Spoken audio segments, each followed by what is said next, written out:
Alexandra, frage die Karten, zeigen mir einen Weg. Hallo zusammen, ihr Lieben. Wir schauen, was die nächsten 72 Stunden für Energien im Kollektiv zur Verfügung stehen. Hier ist es sauwindig heute und kalt. Okay. Ihr habt ja schön mitgemacht bei meinem Geschenk, das ich versendet habe. Ich habe angeboten habe. Ich habe auch jemanden gefunden und markiert. Vielleicht mache ich das so einmal im Monat. Dann habt ihr die Chance, da auch mal mitzumachen. So. Die nächsten 72 Stunden habe ich hier Wege, Möglichkeiten, Chancen, Optionen, die wir nutzen können, langfristig irgendwie etwas zu tun, etwas, das unser ganzes Leben beinhalten kann, vielleicht auch etwas, was Wachstum benötigt,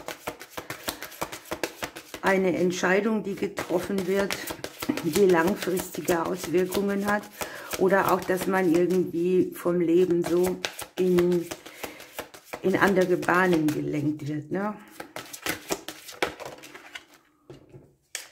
Die bewusste Ebene ist sehr bewegt.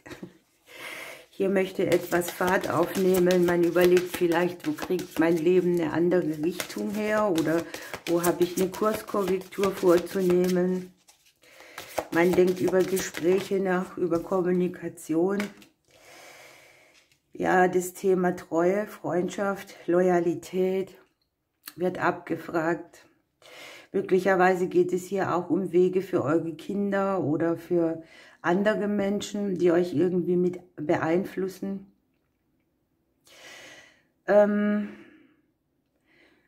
Die Sache ist die, dass man hier in dieser Legung zum Beispiel diese Situation haben könnte, wo das Leben dich herausfordert, etwas in eine Richtung zu drehen, weil das Umfeld es so macht oder liefert. Und man hat selber das Gefühl, ich kann mir auf diesem Weg aber nicht treu bleiben. Ne? Ich kann nicht das machen, was ich möchte.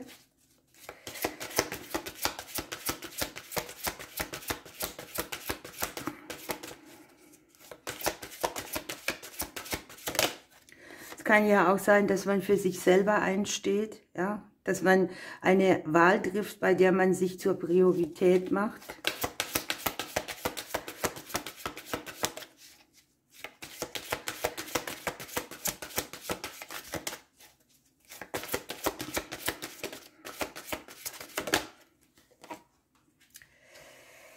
Ich sehe hier gute Nachrichten, ganz einfach, ne?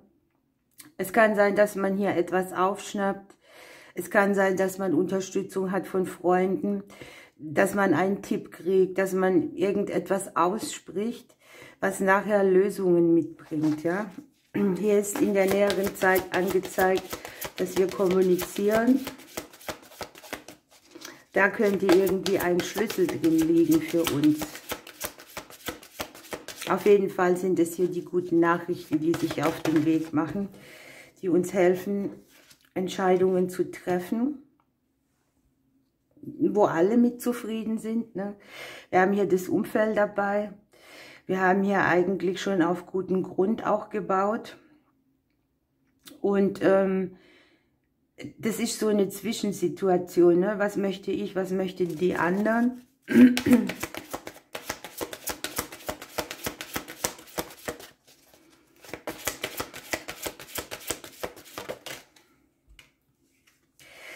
Das Schöne ist, dass wir hier auch wirklich nicht auf uns allein gestellt sind, ne?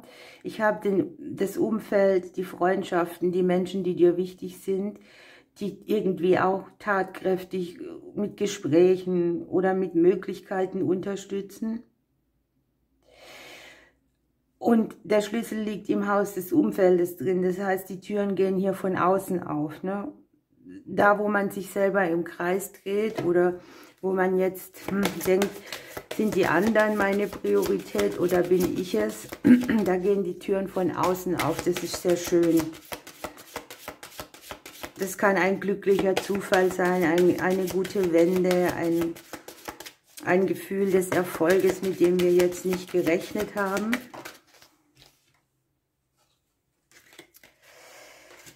Man hat das Gefühl, man muss sehr viel reinbuttern. Vielleicht führt man auch einen Lebenskampf irgendwo mit sich und den anderen und den Anforderungen. Möglicherweise haben hier partnerschaftliche Aspekte oder familiäre Aspekte irgendeinen Einfluss. Man hat vielleicht auch Befürchtungen, man macht sich Gedanken um andere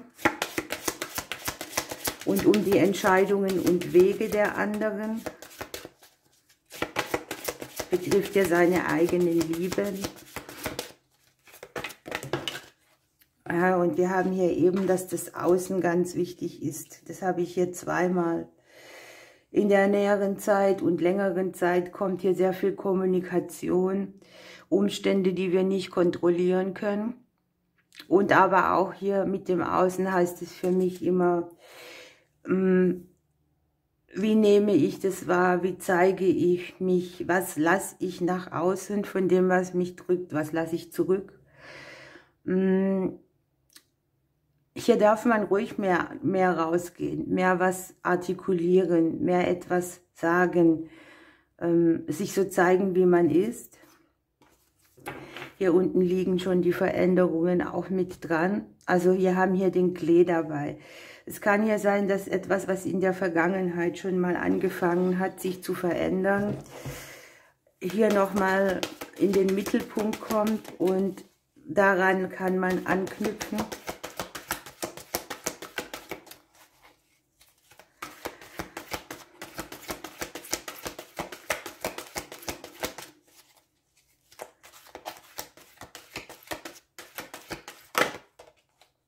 Und hier haben wir mit dem Luftgeist noch das Wissen, das wir brauchen, die Erfahrungen, die wir machen. Die Karte kommt dazu, weil sie eigentlich auffordern möchte, dass man gründlich nachdenkt, dass man nicht, weil hier liegt die Langfristigkeit, ne?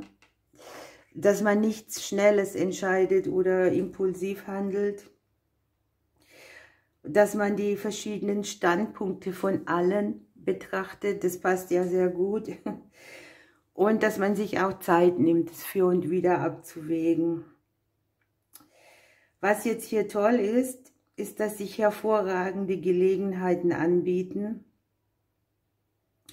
aber dass man dabei einfach strukturiert und organisiert und fokussiert und konzentriert weitermacht. Die richtige Richtung wird hier gesucht, das sieht man hier auch auf der bewussten Ebene, ne? Wo möchte das Pferdchen hinreiten? Wo brauchen wir Vernunft? Hier ist tatsächlich auch mit dem Luftgeist, Luft steht für das Kommunizieren, für den Intellekt, für die Gedanken. Und mit dem Element Luft werden einfach auch Neuanfänge verbunden. Der Luftgeist wacht auch über Freundschaften zum Beispiel und auf die Klarheit und den Fokus auf das Positive im Leben.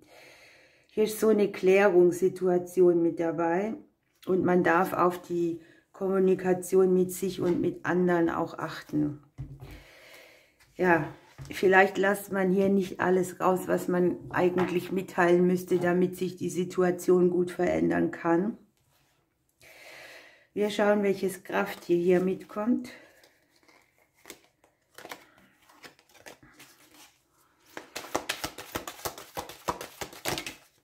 Jetzt bin ich gespannt. Oh, wir haben zwei. Wir haben den Waschbären mit dem Thema Zufriedenheit und das Nilpferd mit dem mütterlichen Schutz. Hier braucht man vielleicht so ein bisschen Beistand, Unterstützung, wenn man sich selber zur Priorität macht. Hat man ja oft auch das Gefühl, dass man die anderen zurücklässt oder nicht beachtet. Und gleichzeitig ist vielleicht etwas nicht so, dass es für uns gut ist, dass man nicht zufrieden ist. Und der Waschbär sagt einfach, bleibe bei dir, ne? Verbinde dich wieder mehr und gucke, wo du unzufrieden bist und bringe das auf den Weg. Mit dem Nilpferd haben wir hier natürlich auch das Thema Schutz, ne? Fruchtbarkeit, Segen.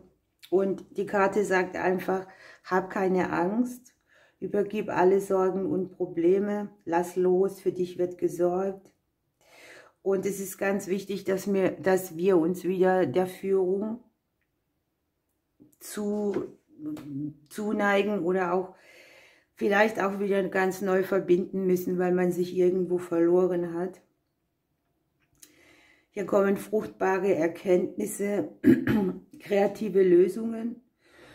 Das haben wir ja auch hier in der Mitte, ne? Überall da, wo wir uns begrenzen mit Denken, weil wir uns etwas nicht vorstellen können, gibt es dann eigentlich mehr Blockaden als Lösungen, denn die Lösungen kommen oft daher, wo wir sie nicht erwarten. Das Nilpferd bringt so eine vertrauensvolle Kraft mit, ne? Das uns durch das Dickicht des Lebens mitnimmt oder leichter durchbringt. Und das ist jetzt sehr interessant, denn wir haben ja hier, dass man sich fragt, bin ich denn die Priorität in meinem Leben? Und der Waschbär sagt einfach, es geht hier nicht um entweder oder, es geht hier um sowohl als auch. Ne? Also alles darf sein in einem gewissen Maß. Und ja, hier wird man aufgerüttelt, dass das Leben einem vielleicht sehr viel Stress macht oder dass man nicht das leben kann, was man möchte oder wie man möchte. Und man ist irgendwie getrieben und unzufrieden. Man guckt dann aus dieser Haltung raus auch immer auf die Dinge, die man nicht hat. Und hier darf man dankbar auf das gucken, was man hat. Auch auf das Glück, das man aus der Vergangenheit schon mitgenommen hat. Und man darf sich öffnen für alles, was da ist. Ja? Hier ist ja das Außen sehr wichtig. Die Türen, die von außen aufgehen. Und man darf hier tatsächlich sich über die Gelegenheiten freuen, die der Kosmos uns bietet. Wir gucken mal, welche Pflanze hier noch mitgeht. Danach könnt ihr noch eine Karte wählen für euch. Ich habe nämlich 3 neue Nichts sehen, nichts hören, nichts sagen Figürchen geschenkt bekommen.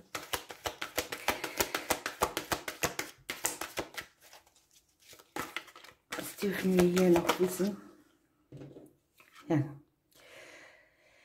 Wunder kommen unerwartet, so werde ich die Legung auch nennen. Das kommt hier unten schon zum Tragen, ne? Dass man hier vielleicht sich nicht vorstellen kann, dass irgendetwas Gutes entsteht und hier kommt es.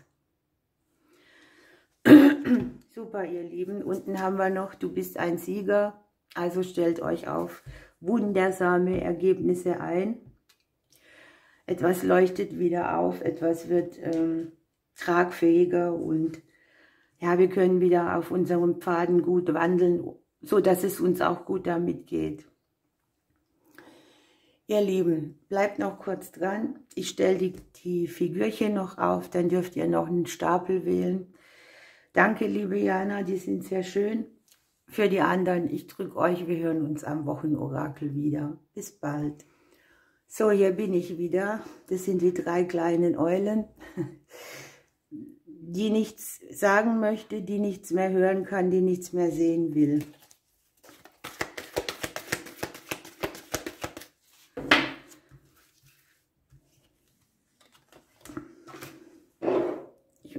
Die sind ein bisschen instabil.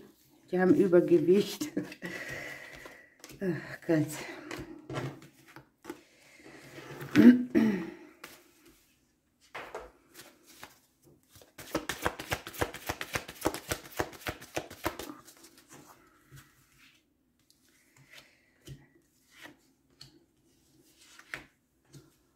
So, dann nehmen wir noch einen Engel und dann legen wir los.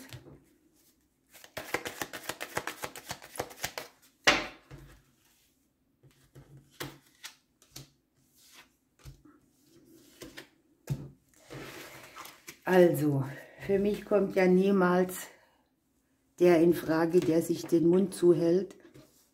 Deshalb lege ich den mal beiseite. Das beides wird es im Moment treffen. Und ich nehme den, der nichts hören will. So, sei positiv. Hier werden wir daran erinnert, dass die Gedanken Blaupause für Erfahrungen sind und dass wir eben drauf gucken, dass wir positiv ausgerichtet sind. Und wir haben den ersten Schritt. Die Hortensie. Hier geht es darum, dass man vielleicht überwältigt ist von irgendwelchen Dingen, dass viel ist und dass man so das Gefühl hat, man kommt nicht über den Berg. Und hier ist eben der erste Schritt wichtig, also dieses Zerlegen in kleine Teile des Problems und das Anfangen damit. Ja, das passt bei mir wunderbar. Ich habe gestern den ganzen Abend Musik gehört. Und ja, hier geht es einfach darum, sich mit Musik auseinanderzusetzen. Und man kann hier zum Beispiel auch gut manifestieren, wenn man während dem Musik hören, summen oder musizieren an seine Wünsche denkt. Und wir haben den Engel des Wachstums. Erkenne in allem, was dir begegnet oder widerfährt, eine Chance zu wachsen, daraus zu lernen oder Gelassenheit zu üben. Je bunter und vielfältiger das Leben ist, umso mehr wirst du es schätzen. Dein Engel hilft dir dabei, die kleinen und großen Wunder zu erkennen. Schon wieder das Wort Wunder, ne?